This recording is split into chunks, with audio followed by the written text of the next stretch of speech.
Hi everyone, welcome back to my channel. This week I'm planning with this ink paper plan kit called Ocean Life.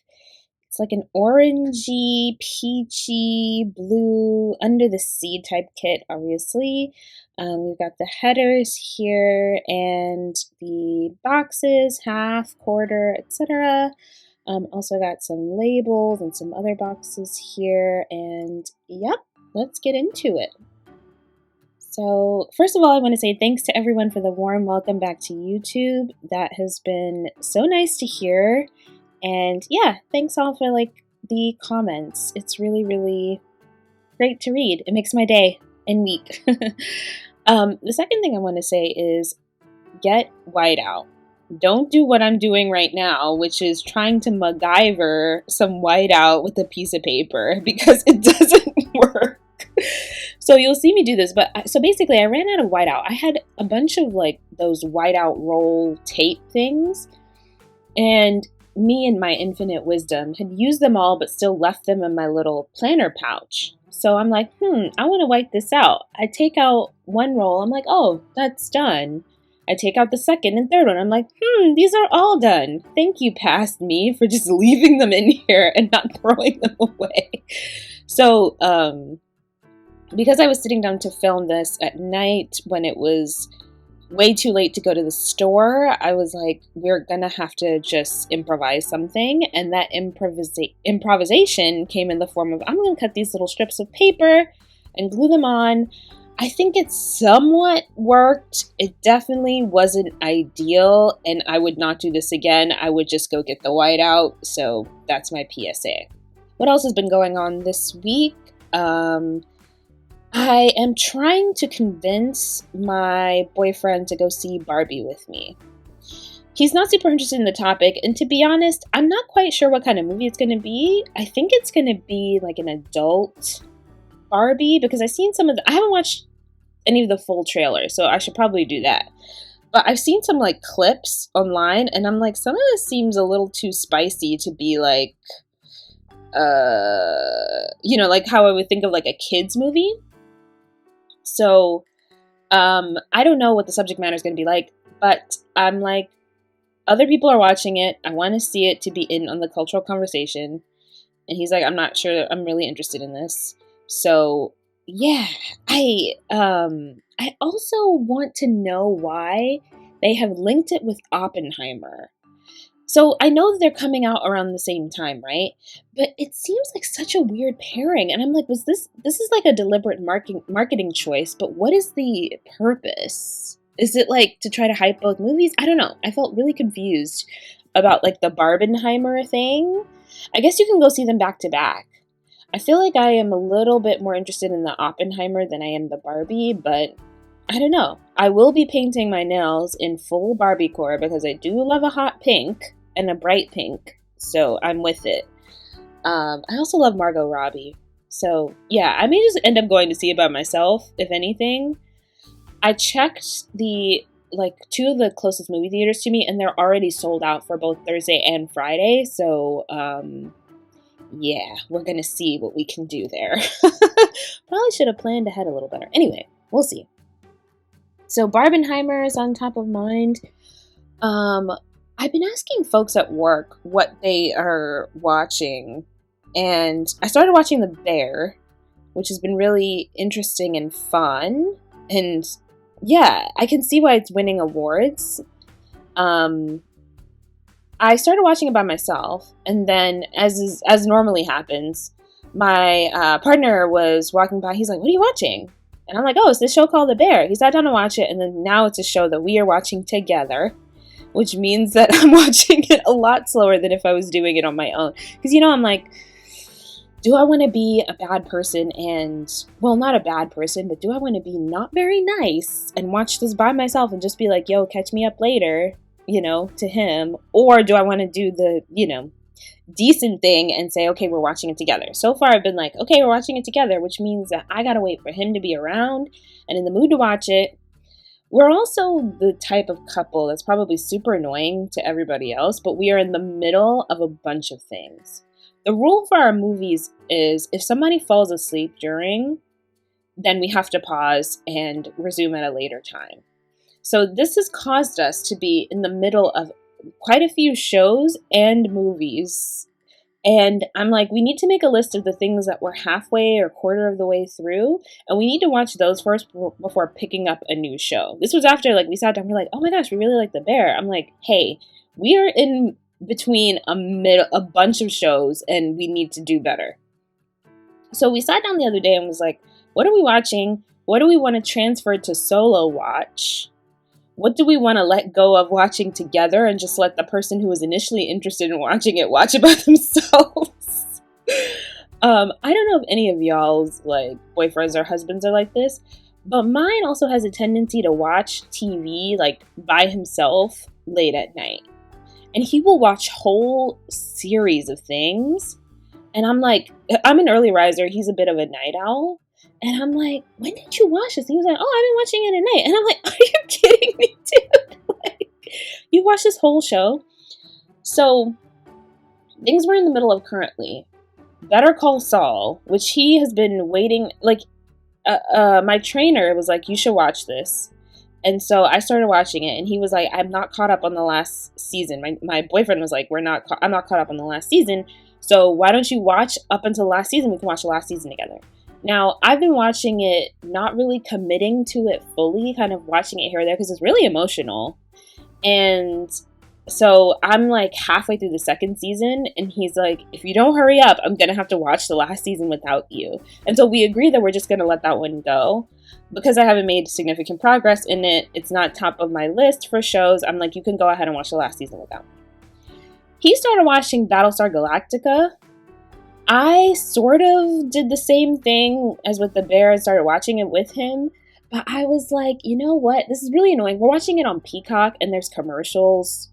And I'm like, eh. And he's like, I don't know how I feel about this show, period. But I can't, like, he can't stop watching. He was like, maybe we should just buy it on Amazon. And I'm like, should we buy a show on Amazon that we're not 100% sure that we both want to watch?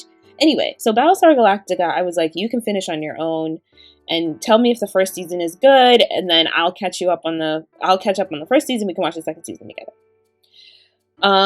We were in the middle of the old Dune. So the Kyle MacLachlan Dune, not the Timothée Chalamet Dune, the old one that was in the 80s. And we stopped halfway through that, and I was like, we need to finish this before we watch anything else new. So we tried to finish it last night, and it is so awful. I was like, we should just let this go from our queue, period. Like, we shouldn't keep forcing ourselves to finish watching this. So we got about an hour into it. I think it's almost 2 hours, and we gave it up. So Dune's off the list. Dune, the old movie. The Bear we're watching together. The Witcher we're watching together, the new one, because we've been watching it together. I think he watched the first season without me, and then he watched the first season with me. We watched the second season together, and we're gonna watch the third season together. We also watched Blood Origin together. It was awful. That's another Witcher like series. It was just terrible. So we finished that one. I think it was only like 5 episodes. It felt like it was 8 or 9 episodes. It was just really not good. And so I was like, if this ever comes out with a second season, which it probably won't, we're not going to watch it together because I don't want to watch this again. What he's watching on his own, I'm watching through Murder, She Wrote again. I love a murder mystery thriller, and I love that show. Again, the only downside is that I'm watching it on Peacock and there are commercials, but I love it. He kind of pops into that here and there. He was watching the show called Pine Gap on Netflix. That was, again, just terrible. It's like this Australian counterintelligence show. I don't know. It was awful. We started watching Bosch together, which is a really old show, randomly. And then, unbeknownst to me, he went and finished the first season, and he was like, I don't want to watch the second one. And I'm like, we didn't even finish the first one. What are you talking about? So, we agreed that I would finish the first one of that on my own, and we can reevaluate. Yeah. Something I want to watch is, I do and I don't, is The Idol. I've heard it's bad. People say it's toxic.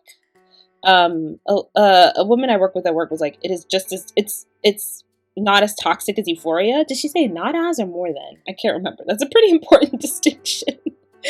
But I think she said, not as toxic as Euphoria. And so I never watched Euphoria. I don't know if I should watch The Idol. If y'all are watching it or have watched it, tell me. Is it terrible? I've heard it's terrible, but like people like it's so bad it's good. And so I that's confusing. Should I watch it or not? And what else are people watching? Folks on my job watch a lot of reality TV, which I have tried to get into, but it's really hard for me. Like, I've tried to watch some of the Real Housewives. Salt Lake City was the one that I was like the most invested in, and it was really hard to like just kind of stay with those characters. I think that's just maybe not my genre. I don't know. I have a couple like comfort shows like Murder, She Wrote that I'm rewatching. I'm also rewatching through I just had it in my mind, I completely forgot. Murder, She Wrote is the primary one right now that I'm rewatching through. But there's Columbo on Peacock as well. I used to watch that with my mom. We both love it. I think there's Matlock on Peacock as well, which is another like detective show. And I would also watch that if that is on there. If Diagnosis Murder is on there, again, y'all probably don't recognize any of these shows, but these are really old shows from the 80s that I grew up watching. Some of them with my mom. I love them. I would watch them totally. So yeah, that's what I'm watching on TV right now. And it's not that we have a complicated strategy for watching television. It's just that we are both watching things independently and also watching them together. And again, because the television is in our living room, it's a little bit like when one person's watching something, the other person's like, ooh, what is this? You know, we just kind of end up getting into things. So yeah. Last week at work was definitely tricky. Coming back from vacation is always hard because you're like, I have a million things to do. And then all the things I would have been doing this week if I didn't take vacation the previous week. So you have the catch up work and then the actual current work. But I am pretty excited because one of my sisters is coming to visit for a week, I think, in a couple of weeks. And I'm super excited to hang with her and show her all the sights of California. We're definitely going to go to In-N-Out. Actually, two of my sisters are visiting. One is visiting the end of July and one is visiting in the end of August. And they're both like, we got to go to In-N-Out. I'm like, yep, I hear you. Because that's a California thing / Southwest thing. I think they have them in Texas. I'm pretty sure. Anyway, I'm excited to see her and just hang out and try to find something fun to do because I live in the suburbs and there's not a lot of like exciting / fun things to do. I also hope it's not going to be crazy hot because then we can't do a lot of things outside. This weather is just out of control. In my part of California, it rarely gets above like mid 80s, and it was in the 90s this weekend. And I know we have it pretty easy compared to other places. Like I was looking at some of my teammates work in the Southwest, like in Texas, and one of them works like very close to Vegas, like not that far away. And he was like, it's 92 degrees and it's 8 p.m. at night. Like it's just starting to cool off. And I'm like, what? How do you live? You know? One of the people who I follow on Instagram, we're not in the same doctoral program together, but we kind of knew each other. We like met at a conference. She went to Death Valley to do a bike ride on an adventure. And I was like, ma'am, it's 131 degrees or something like that. Why? Just for fun? Like, it's just really, it seems really, really scary. And I was looking at this New York Times map of the heat and like the danger zones, and it's definitely like south and a little bit up the kind of coast, like up from North Carolina a little bit in Virginia, but like all of that is in the red in terms of danger. So if you live there, like I hope you're staying cool. Is really scary temperatures. And yeah, I know, again, 92 for California is unusual, but it's nothing compared to the like 100+ degree temps I'm seeing all over the country, which is really, really scary. So yeah, I mean, when it's this hot, I don't like to leave my house. We are going to brunch, and I think we're going to end up sitting outside because it's only going to be like 75 or something, but I'm still like, I don't trust it. By the time we get there, it's going to be in the mid 80s, and I don't want to be outside and sweating over my pancakes. So we'll see what happens. But yeah, that's what's been going on this week. Again, I'm hoping it cools down for myself and for everyone. I saw that they said that it's at the peak, so hopefully it cools down soon. Yeah, I want to say a couple notes about this kit too. I really enjoy planning with this kit because I just love like an ocean deep themed thing, deep sea themed kit. I also love when I can match my polish, and I got this Mooncat polish, which y'all can see on my thumb and ring finger and pinky finger. It's called Poseidon's Prize. It's a magnetic, and it's so pretty, and it really looks like the ocean. So I was like, ocean theme kit. I got my ocean theme nail polish. I am like set for life. So excited about that. Anyway, here is the full spread. And yes, I know I put the wrong sticker. It's supposed to be July. Sorry. But thanks all for watching, and I will see you all next time. Bye.